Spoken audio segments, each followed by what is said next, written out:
आई भैया, हम गायक अखिलेश निषाद एगो गवई धमाका पेश करतानी, आप लोग के जरूर पसंद आई। ए मुकेश भैया, एगो दुल्हन अपना दुल्हा से एगो बात कहत बा। कौने भाव में?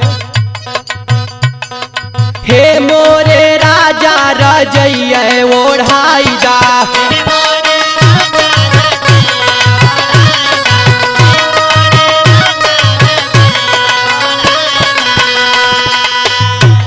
रजैया ओढ़ाई दा, रजैया ओढ़ाई दा, हे मोरे राजा रजैया ओढ़ाई दा।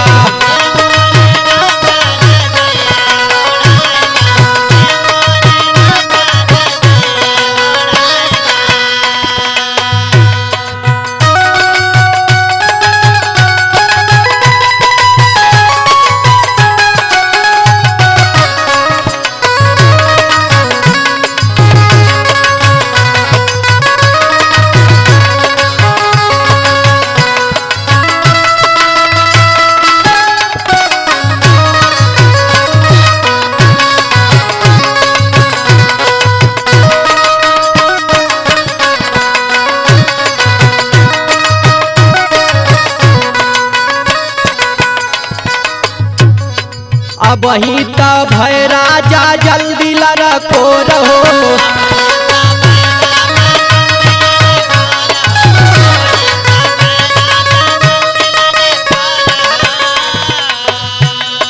पुसवा के जाड़ राजा लागे बड़ी जोर हो,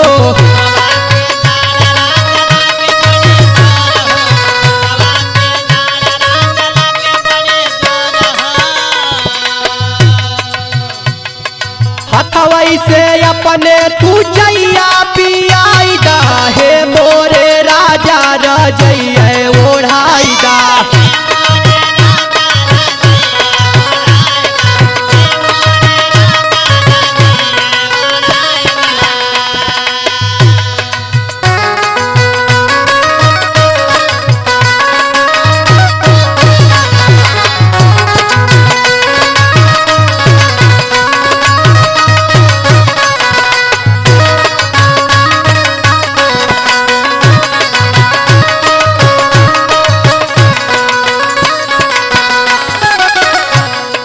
पाला में काम नहीं करब दुनो जुनिया,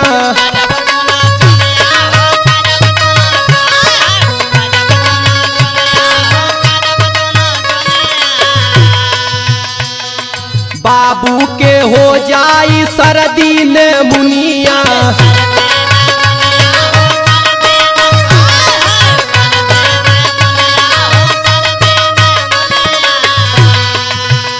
हाँ करबै ना काम कमन दाई लगावाई दा, हे मोरे राजा रजैया ओढ़ाई दा।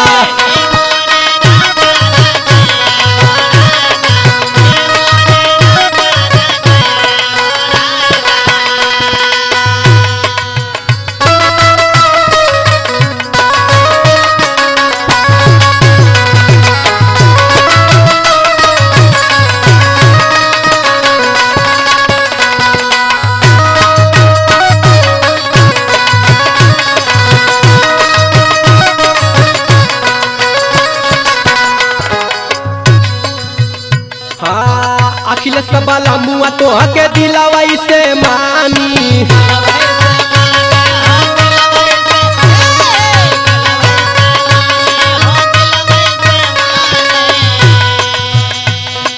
बतिया के मान राजा सच कहतानी,